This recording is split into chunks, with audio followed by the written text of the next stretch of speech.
Yeah, I mean, what's interesting is this visit to Brussels was kind of a last-minute addition to Prime Minister Trudeau's visit to Paris on Monday and Tuesday of this week for the AI summit. We just learned last week that he'd be coming to Brussels as well, and the intention is quite clear.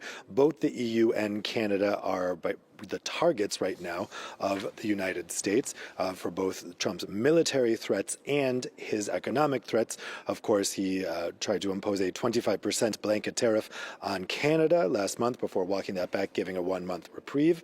He's talked about the U.S. annexing Canada, making it the 51st state. And meanwhile, he's said the European Union is next in his trade war.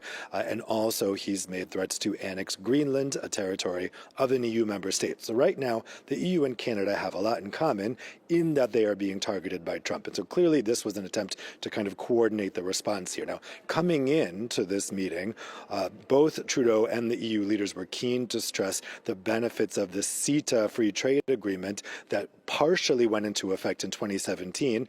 They pointed out that there's been a 66% increase in bilateral trade since that took effect in 2017. And they said that that's the way for progress and for prosperity, not trade wars, but rather trade pacts. Also coming out of this, they put out a joint statement saying that they both remain committed to the rules-based international order, the UN Charter, and the inviolability of borders. Now, that's clearly aimed at the United States. So this was supposed to be a show of solidarity between Canada and the European Union as they're both in the same boat being targeted by the United States. But this comes in the context as well of deepening EU-Canada relations, particularly with their free trade agreement. However, it still needs to be completely ratified by all national governments of the European Union, and they are dragging their feet. Yeah, dragging their feet, particularly under the pressure of farmers' unions. Dave Keating, you mentioned a joint statement. Now, usually our viewers' eyes glaze over when we read these joint statements when there's high-level meetings like this. But on Tuesday at the AI summit, the joint statement, a rather bland one, talking about an inclusive artificial intelligence, signed by Canada, not by the UK. Yes, I'm told that did not go unnoticed by Canada. It was kind of an odd series of events. So it emerged that the United States government would not sign this final declaration because it made a reference to, quote, inclusive and sustainable artificial intelligence. Apparently, the Trump government thought that had to do with DEI or something like that.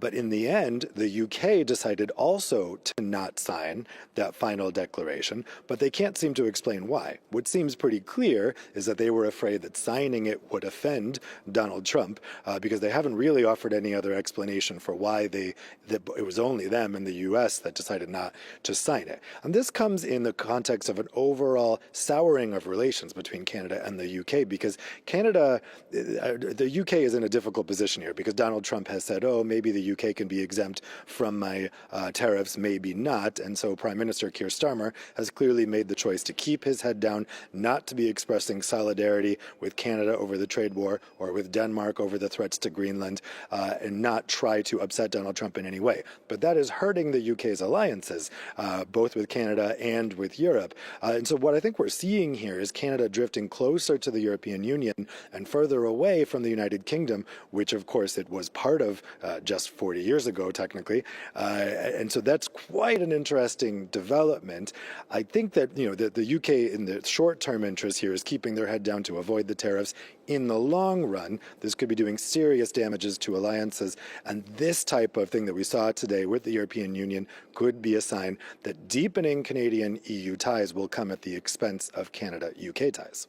Dave Keating, stay with us. We're going to cross to Boston. James Boyes is visiting research fellow at the Center on U.S. Politics at University College London. Thank you for being with us here on France 24. Thank you for having me. It's a pleasure to be back. What was this about? Because, we expected perhaps that if there was still a Tory government in the UK, they might follow the US's lead and not sign this joint statement on an inclusive AI. But from a Labour government? Yeah, I'm sure you won't be surprised to learn that Sir Keir Starmer is not the first, nor will he be the last British Prime Minister to find himself in something of a pincer movement between Washington and Brussels. Where will he place his ultimate allegiance, effectively? You're absolutely right that one might imagine a Labour administration would, and indeed are, far more comfortable dealing with their colleagues across the English Channel. The challenge they face, however, is formidable because, of course, 5 years ago, the British public voted to leave the European Union in the Brexit vote. So if he gets too comfortable with Brussels, he faces a backlash from the potential British electorate at any future elections. Likewise, he realises the significance of trade, defence, historical alliances with the United States, and singularly does not want to alienate Donald Trump. The problem with that, of course, is that the Trump administration will see a Downing Street administration led by and populated by politicians who have been vocal in their antagonism of Donald Trump over the last 4 or 5 years, an administration which is about as far out of step with their own MAGA agenda as can be. And it's notable, of course, that Sir Keir Starmer has not been invited to the White House, has not been the first foreign leader to visit the new president, as has so often been the case with other British prime ministers. And James, you heard Dave Keating talk about it there. Is there strain within the Commonwealth? After all, the EU standing by Canada, but they want to hear perhaps Britain stand by them as well? Yes, and you would imagine that would be an all too obvious route to occur. The Commonwealth has historically been of great significance to successive British administrations, and they have used it as a way of perpetuating British influence around the world. I think Dave's point about Keir Starmer keeping his head down, to quote Dave Keating, was actually spot on. I think that's exactly what he's trying to do. I think he's trying to sort of take the rather easy way out of this and think, well, if I sort of stay here and keep quiet, maybe nobody will notice that we aren't doing or saying anything. Of course, that hasn't gone unnoticed, as the report rightly pointed out. At some point, he will need to make a stance. And at this point, I think he's trying to have the best of both worlds and can end up with the worst of all possibilities. Dave Keating, you mention it.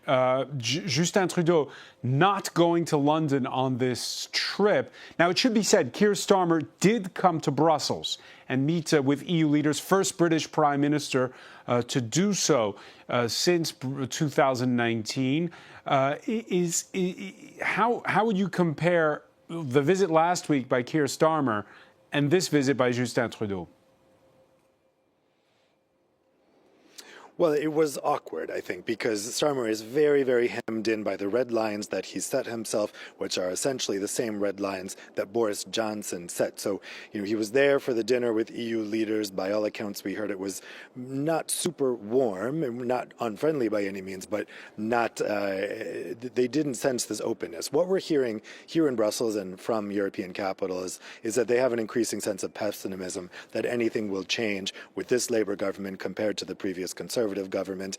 This is reset in relations hasn't really yielded anything, again, because of these red lines. Now, some of that we've heard from the UK government side is a bit due to delays and changes in administration. But the overall, there's real pessimism about whether he's really going to change the relationship. On this point, James Boyes,